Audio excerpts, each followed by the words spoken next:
Olá, este é o CapivaraCast, o videocast da Faculdade de Medicina Faceres.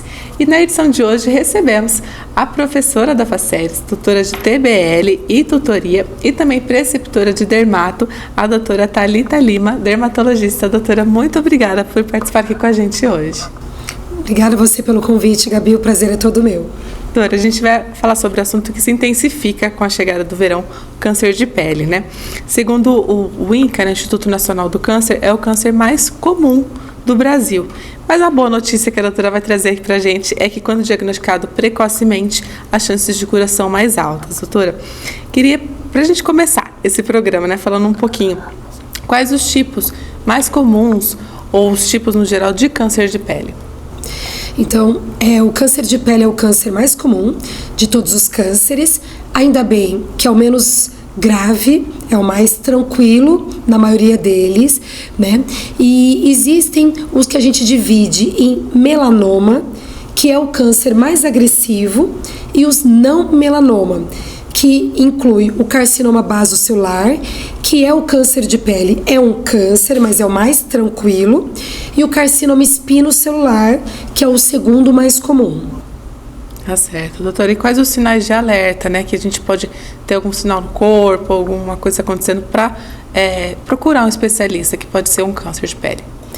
Normalmente, o câncer de pele a gente visualiza, então é muito fácil de detectar no seu início.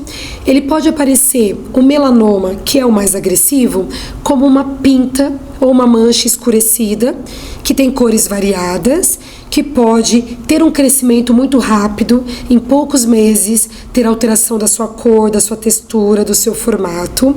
Pode ser uma pinta que já existia antes e que se transformou, ou uma lesão que surgiu nova, que é novidade ali na pele.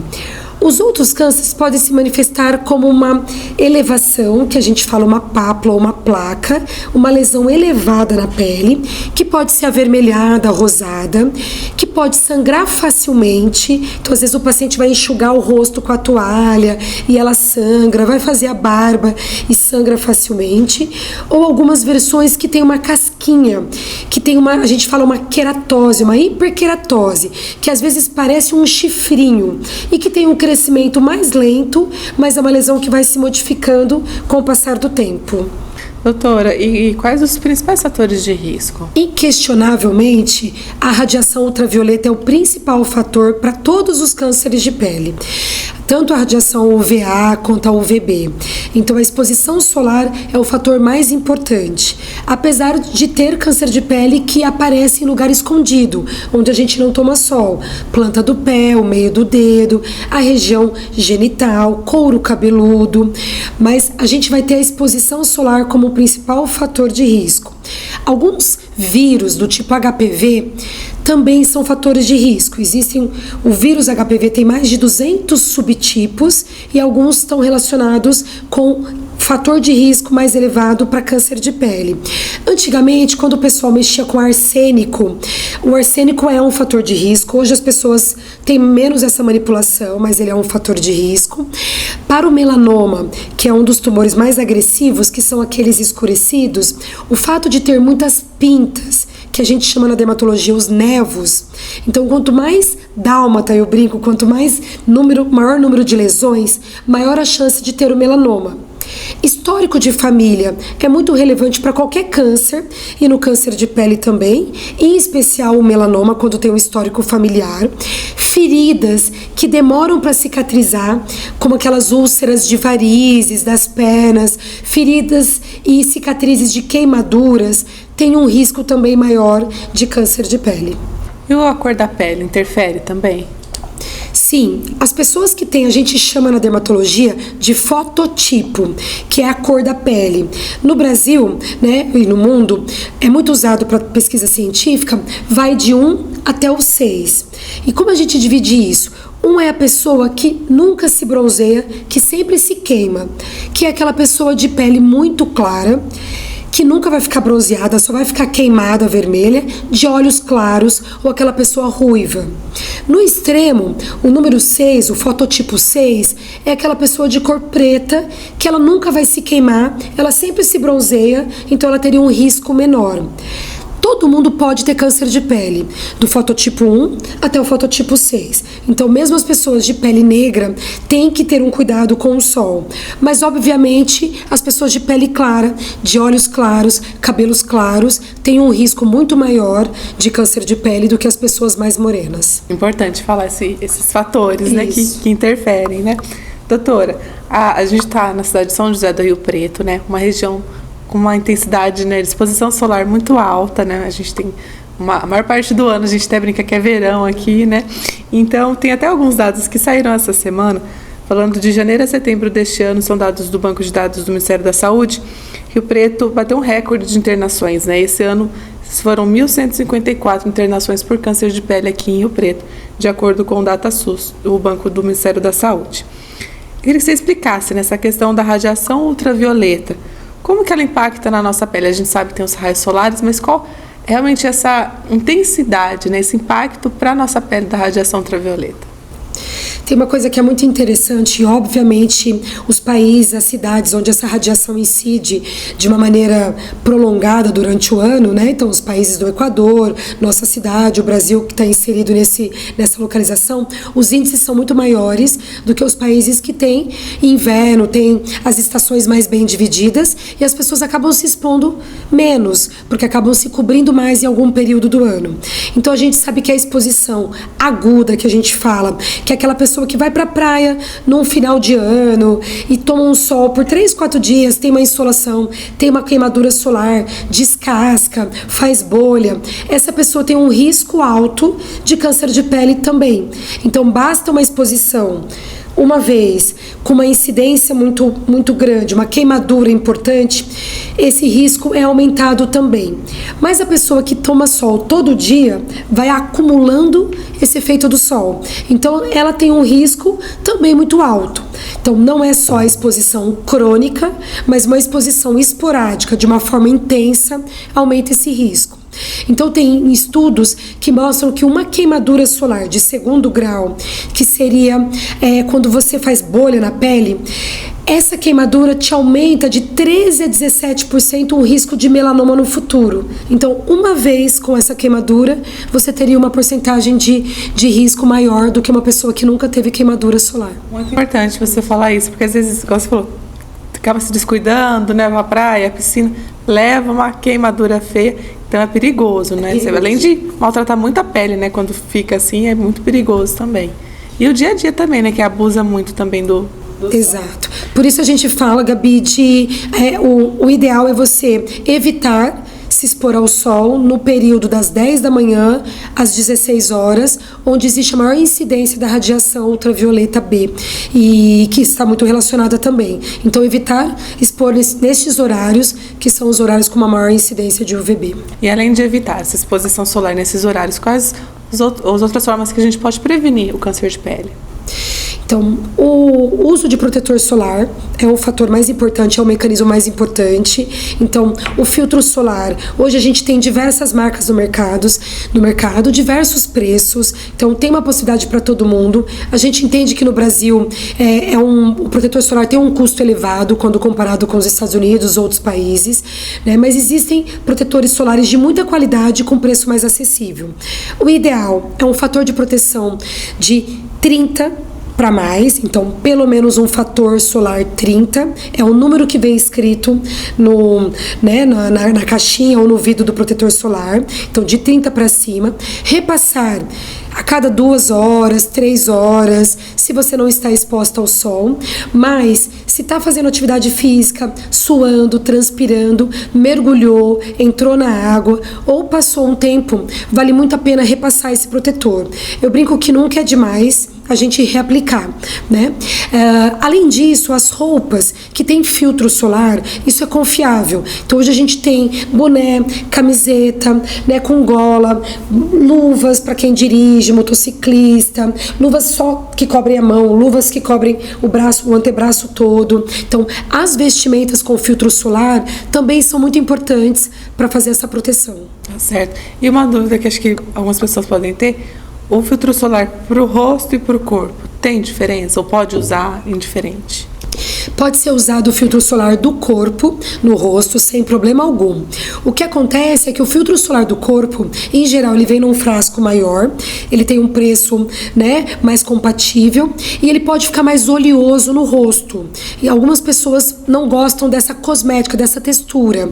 E o filtro solar do rosto costuma ter um toque mais seco e as pessoas conseguem usar de uma forma melhor porque gostam mais da cosmética, mas não existe problema de usar o do rosto no corpo, do corpo no rosto, não teria problema fazer essa mistura. Ótimo. Doutora, e as crianças? Algum cuidado especial com as crianças? Então a gente tem que educar as crianças, né, porque isso é uma coisa importante. Como foi dito, o câncer de pele é o que menos mata, mas é o mais comum. Então ele não tem uma mortalidade, mas ele pode deixar uma sequela importante. Pessoas que têm que fazer cirurgias onde existe uma retirada de parte do nariz, onde tem um defeito estético muito importante de parte da orelha, né, e o melanoma, que apesar de ser o mais raro, é o mais grave, com risco de morte muito rápido, em pouco tempo, se detectado tardio. E como tem essa história de um acúmulo de sol, da exposição solar durante a nossa vida, e a ideia de que um sol intenso, com uma queimadura de 2º grau com bolha, te aumentar o risco no futuro, as crianças têm que ser educadas e protegidas desde sempre. O protetor solar pode ser aplicado a partir de 6 meses de idade. Então, os filtros das crianças são mais adequados, porque eles são filtros físicos, não são químicos. Isso faz com que eles criem menos irritação, tem menos risco de alergia, porque as crianças têm uma pele mais delicada, mais sensível. Mas elas podem usar de adulto, se não causar alergia nenhum, é melhor do que não usar nada. Mas existem filtros mais adequados para as crianças por conta dessa questão de pele sensível e de serem menos irritantes, causarem menos alergia nas crianças. Ótimo. Doutora, eu vou fazer aqui um pequeno quadro de mitos e verdades, né?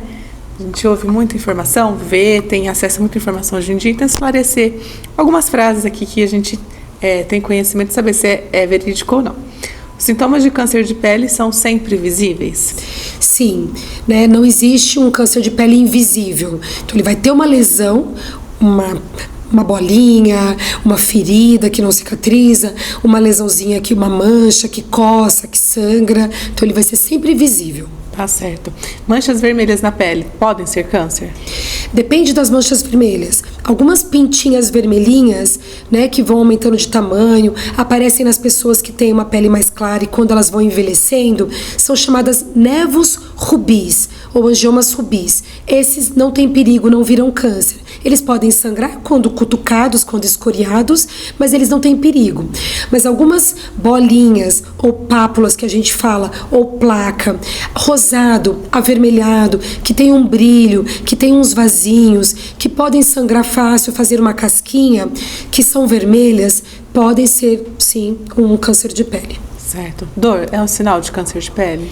Normalmente os cânceres de pele não causam dor, mas eles podem sangrar com facilidade ou causar coceira. Mas dor não é uma queixa importante, não é relevante. Doutora, e queimaduras, até já abordou isso, né? Solar na infância, aumenta o risco de câncer de pele na vida adulta? Sim, então isso já está provado. A gente faz acúmulo do efeito do sol, então das alterações de DNA das células da pele, com esse acúmulo, esse efeito, essa exposição crônica. E aquele evento agudo, com uma queimadura, basta uma vez na vida que a gente aumenta esse risco. Então é verdade que a exposição solar na infância pode trazer maior risco de câncer na vida adulta. Bom, a prevenção, né, do câncer de pele é tema da campanha Dezembro Laranja, né, uma campanha nacional. E eu queria que a doutora falasse um pouquinho, né, das ações que existem durante o mês de dezembro, a campanha Dezembro Laranja, e como as pessoas podem ser beneficiadas com essa campanha de conscientização.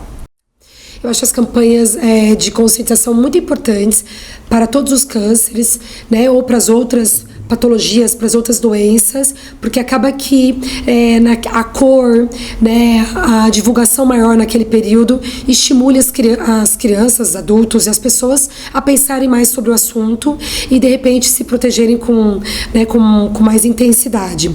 O Dezembro Laranja, ele tem atividades diversas, né? Existe da Sociedade Brasileira de Dermatologia, existe um caminhão até, como é feito para o câncer de mama, para fazer mamografia, que percorre às vezes o Brasil todo, muitas vezes só patrocinado pela sociedade ou às vezes alguns laboratórios, e eles fazem, além da consulta do paciente e das orientações, retiradas cirúrgicas de câncer de pele, né, nesses caminhão hospital, caminhão ambulatório. Então é muito interessante, porque todo ano a Sociedade Brasileira de Dermatologia investe nisso. As cidades fazem, através dos seus dermatologistas, principalmente as que têm faculdades, né, e alunos, residentes, liga de dermatologia, serviço de dermatologia, vinculado às vezes com a cirurgia plástica. Algumas campanhas, então, em Rio Preto já aconteceu, no calçadão de Rio Preto, onde as pessoas que estão circulando podem passar em consulta, tirar dúvidas, recebem folhetos de orientações e são, às vezes, encaminhadas para serviços caso tenha alguma lesão suspeita para poder ser feita essa retirada. A própria Faceres fez, eu não vou me lembrar se o ano passado ou retrasado, né, com surdos, uma aula e uma campanha onde eles foram examinados e encaminhados, caso tivessem lesão suspeita, para fazer a retirada na unidade da UBS, onde a Faceres, né, tem a preceptoria com os alunos. Então as campanhas servem para alertar, muitas vezes elas servem para tratamento, para diagnóstico e tratamento, quando detectado na população que é assistida. Doutora, muito obrigada por participar aqui com a gente. Tenho que encerrar por conta do nosso tempo. E para a gente encerrar, né, gostaria que você deixasse uma mensagem final para quem está acompanhando, quem está assistindo, ouvindo, sobre os cuidados, né? Porque às vezes a pessoa fala, tem que passar protetor, cuidar, evitar o sol, acaba virando um hábito e tem algum momento que chega e já está dentro do dia a dia, né? Então é importante, vale a pena, né, doutor, não abusar desse sol que está cada vez mais forte. Exato. Gabi, eu acho que não só pelo câncer de pele, mas aqui o enfoque é o câncer de pele, porque obviamente é a coisa mais importante e pode matar, né? O melanoma, ele pode se disseminar com muita rapidez, né? Felizmente ele é o menos comum, mas ele é muito grave. A detecção precoce serve para todos os cânceres. A maioria dos cânceres, se detectado no início, tem cura. Então é muito importante se autoexaminar, né? Procurar um dermatologista ou um profissional especializado para reconhecer essa suspeita de forma precoce e iniciar um tratamento da forma mais rápida possível. O protetor solar, para mim, é o melhor anti-rugas. Então a gente estendendo um pouquinho, além de câncer, o sol é o que mais envelhece a pele, manchas, rugas, perda de colágeno. Então, além de câncer, o sol envelhece a nossa pele, deixa essa pele mais flácida, com uma textura diferente, uma coloração diferente. Então, usar protetor, além de te proteger contra uma doença, um câncer, ele ainda vai te embelezar, né? Favorecer os benefícios de uma pele mais bonita, mais jovem, menos envelhecida, menos enrugada. Então, usem protetor solar, no mínimo 30, escolham aquele que se adapte melhor ao clima, a pele, a textura. Hoje a gente tem diversas formas, protetor em pó, protetor com cor, cores diversas, protetor em bastão, protetor que fica sequinho, protetor para atletas usar, que não vão escorrer no suor. Então eu falo que não tem desculpa para não usar um protetor solar. Então usem protetor solar, pelo menos um fator 30, todos os dias, chovendo, nublado, na neve, porque é a forma mais tranquila e mais fácil para se proteger contra o câncer de pele. Doutora Thalita, muito obrigada por participar aqui desse episódio. Obrigada a você, Gabi, pelo convite.